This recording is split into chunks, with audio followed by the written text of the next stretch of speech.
Hello' friends, কি খবৰ আপোনালোকৰ? আশা কৰোঁ সকলোৰে ভাল। আজি মই নতুন এটা ৰেচিপি বনাব লৈছোঁ। এয়া শিঙি মাছ।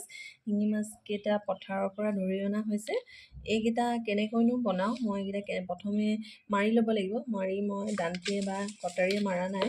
তাত নিমখ দি দিছোঁ। নিমখটো দিলে আৰু ঢাকন মাৰি দিলে মাছকেইটা নিজে মৰি যায়, লগতে ইয়াত পিছল ভাৱটো নাইকিয়া হৈ যায়। মই এইকেইটা ইয়াত ঢাকন মাৰি দিওঁ, বিজল ভাৱটো নাইকিয়া হৈ যায়। মাছকেইটাত মই ঢাকন মাৰি দিওঁ। এতিয়া ঢাকন মাৰি দিলে মৰি যাব আৰু ইয়াৰ পিছল ভাৱটো নাইকিয়া হৈ যাব। এইফালে মোৰ মাছখিনি ক্ৰমান্বয়ে মৰি হৈ গৈছে। এয়া মই কাটি কুটি চাফা কৰি পৰিষ্কাৰ কৰি লওঁ। আনফালে মই যিহেতু মাছখিনি ভেবেলী লতাৰ লগত বনাম, এয়া ভেবেলী লতা মই অলপ চাফা কৰি ধুই লৈছোঁ। এইফালে পিঁয়াজ, নহৰু, আদা, বিলাহী এইখিনি গোটেইখিনি মই একেলগে পেষ্ট কৰি ল'ম। পেষ্ট কৰি মই এয়া ভেবেলী লতা, যিহেতু আমাৰ পেটৰ বাবে ভাল, সেইকাৰণে ভেবেলী লতাখিনিও মই পেষ্ট কৰি ল'ম। আপোনালোকক মই দেখাই গৈ আছোঁ বাৰু। এইখিনি মই প্ৰথমে এতিয়া পেষ্ট কৰি ল'ম। এয়া মোৰ কেৰাহীখন মই গৰম কৰি ল'লোঁ, তেল দি পেলাই। তেল দি গৰম হৈ গ'ল। এইফালে মাছকেইটা মই পৰিষ্কাৰ কৰি ধুই লৈ নিমখ হালধি সানি এয়া মই ভাজি ল'ম।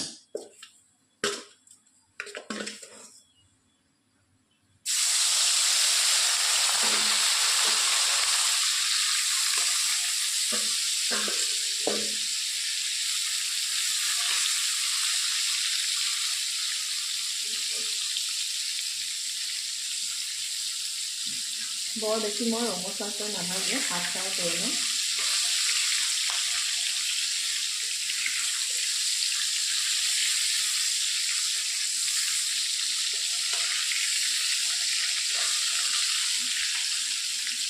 এইবিলাক হাফ ফ্ৰাই কৰাৰ লগে লগে মই ইয়াত যোনটো পেষ্টটো কৰি ৰাখিছিলোঁ, এই পেষ্টটো মই ইয়াত দি দিওঁ।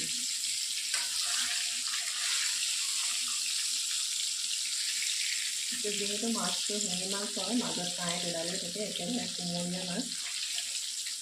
সৰু ল'ৰা ছোৱালীক খুৱাবলৈ খুব সহজ এইটো মাছ, গতিকে কম ফ্ৰাই কৰি মই উতলাই দিম।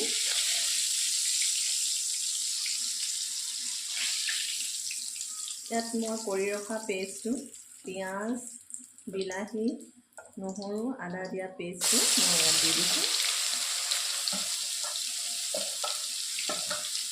এইখিনি মই অলপ সময় ভাজি ল'ম, সিজি যোৱালৈকে।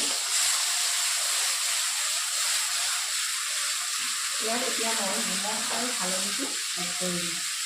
জলকীয়াটো মই দিয়া নাই, তাত মই জালুক দিম, যিহেতু জালুকীয়া হিচাপে বনাম। কালাৰৰ বাবে মই হালধি দিছোঁ আৰু নিমখটো সোৱাদ অনুসৰি দিম।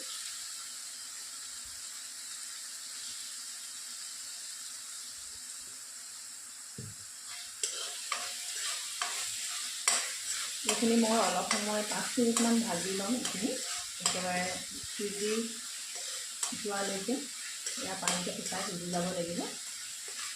যিহেতু ইয়াত বিলাহী দিয়া হৈছে, সেইটো একেবাৰে মই সিজাই ল'ম।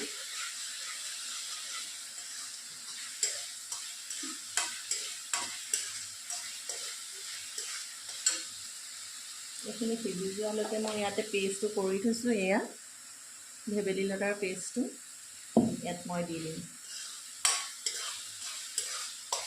আৰু অলপ সময় সিজাব লাগিব। খুব সহজতে বনাব পৰা এটা ৰেচিপি। যিসকল গৃহিণী ডিউটিলৈ যায়, সেইসকলৰ বাবে এইটো ৰেচিপি খুব কম সময়তে, খুব কম সহজতে সিজি যায়। বস্তুখিনি সকলোখিনি ৰেডি কৰি পেষ্ট কৰি ল'লে সহজতে সিজি যায়। যিহেতু পিঁয়াজটো গোটা গোটা হৈ থাকিব, এই গতিকে মই পেষ্ট কৰি লৈছোঁ।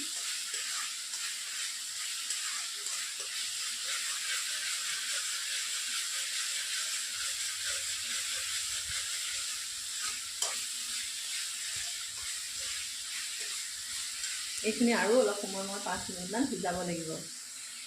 মোৰ পেষ্টটো ক্ৰমান্বয়ে সিজি হৈ গৈছে, সিজি গৈ। এই গতিকে মই ইয়াত গুড়ি কৰি ৰখা এয়া জালুকৰ গুড়িখিনি দি দিছোঁ। জলকীয়া যিহেতু মই দিয়া নাই, জালুকীয়া বনাইছোঁ। ঠাণ্ডা দিনত অলপ জালুকীয়া খাব লাগে, সপ্তাহত এদিন হ'লেও।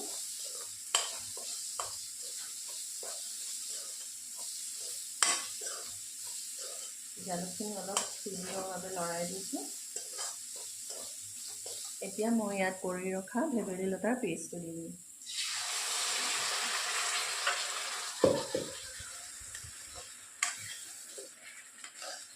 এইখিনিও এনেদৰে লৰাই 5 মিনিট সময় সিজি ইয়াৰ পানীটো শুকাব দিম।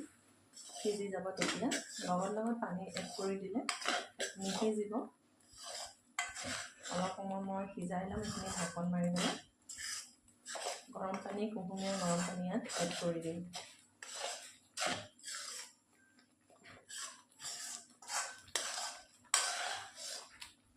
এইখিনি মই এতিয়া 5 মিনিট সময় এনেকৈ ভাজি ল'ম।